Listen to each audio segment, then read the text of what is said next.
samping itu juga kita menyambut tahun baru 2012 ini.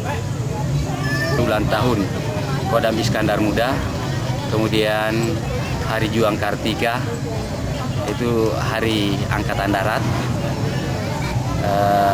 Event ini saya maksudkan untuk bersama-sama dengan masyarakat, khususnya masyarakat para tukang becak yang ada di wilayah Kabupaten Aceh Barat ini. Beberapa kelas ya, yaitu kelas bebek penumpang dengan kelas bebek barang.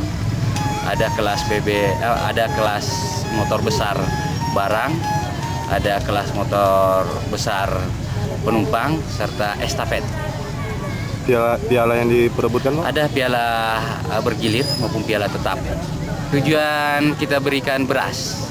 Ini selama 2 hari ini kan mengikuti event, otomatis tiap harinya biasanya dia dapat penumpang, kita gantikan berupa beras.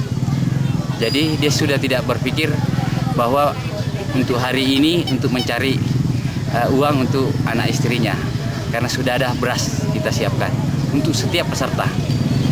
Harapannya ke tukang becak bahwa di jalan raya supaya dia disiplin berlalu lintas, kemudian kita angkat dia punya martabat bahwa tukang becak juga bisa jadi sang juara.